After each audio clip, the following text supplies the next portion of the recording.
Nick, how are you doing? A new season, season 11, you must be pumped? I'm pretty pumped, man. I guess I'm as pumped about you as Forest being top 3. Yeah, I know. I've not worn the Nottingham Forest cap around the paddock too much, especially not in the last few seasons, but as they're currently, as we speak, third of the league, I'm just walking up and down the paddock. Kudos Nick Cassidy for bringing it up. Do you have a Premier League team? I don't really, but I've started following in the last year. I've been getting into it. I've been going to a few matches and I'm really enjoying it. We're going to Real Madrid tonight. Real Madrid are playing in the Champions League, yeah. Who are they playing? They're playing AC Milan. That's pretty big. It feels like because we're here, we weren't expecting to be here. We might as well go, right? Fair enough. Don't ask me how much tickets were. It's not good. Mitch supports Manchester City. I feel like if you picked a Premier League team, you'd go for a proper team, not a team that just pays to win everything. Yeah, look, that's really pulling me in. So you're saying, in a nicer way, you're saying I'd go for an underdog. You go, yeah, I feel that because he was very straight up about the fact he's just glory supporting the team that keeps winning all the time. Fair.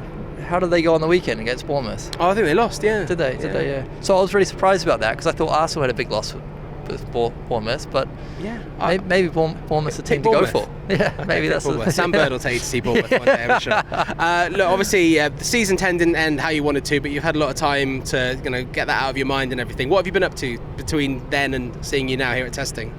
Look, it definitely wasn't ideal.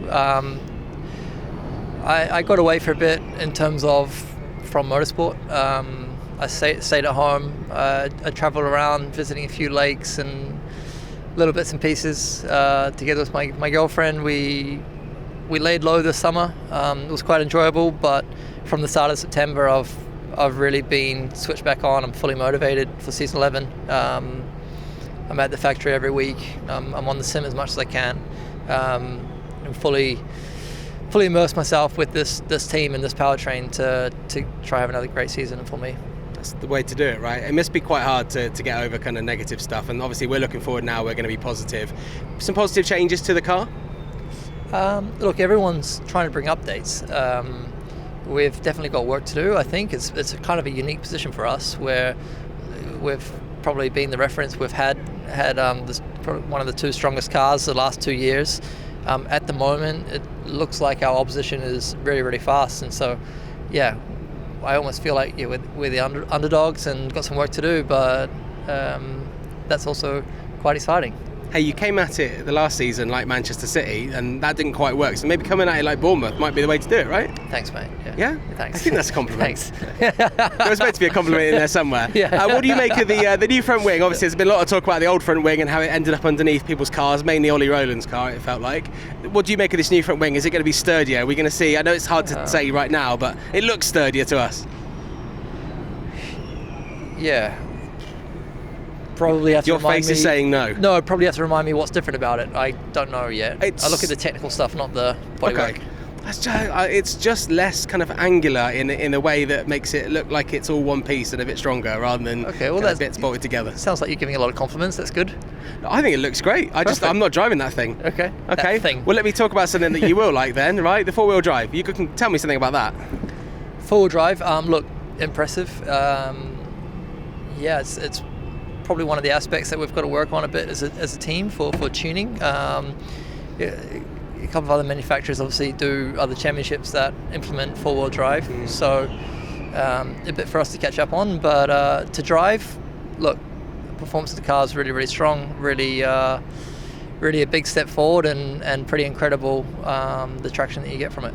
Obviously the fans kind of watched a lot of, I don't want to use the word peloton, but it's the only word I can think of right now, that style of racing last season. Do you think with the attack charge and with the attack mode being 4-wheel drive and obviously more of a kind of weapon now rather than something you just get out of the way, do you think that's going to make the racing more exciting for people actually watching? Could be, but I also felt like the peloton style racing was the most exciting racing. I remember starting 17th in Tokyo and not being able to overtake, and it was a bit boring. So it's very difficult, I think, for the championship to find that right balance, right, between a flat-out race and a peloton race. Maybe 4-wheel drive is the answer. Okay. Finally, I'm hearing some rumours that the Jaguar car this year might look a little bit different when we come to Brazil. Any hints of what we might be seeing? We've seen a very bold decision by Porsche to go purple. Right. Going to change it up? Going to go like bright green or something? I'm not going to lie to you. I don't actually know how our car looks, but I heard it looks good. Okay. Doesn't matter how it looks. Doesn't matter about the front wing as long as it drives well and you win races, right? If we can put number 1 on at the end of the year, then it's a great looking car. Okay, good. Well, let's hope you can get the number 1 of Pascal Wehrlein, and we wish you the best of luck for testing, and we'll catch up with you again in Brazil. Thanks so much. Cheers.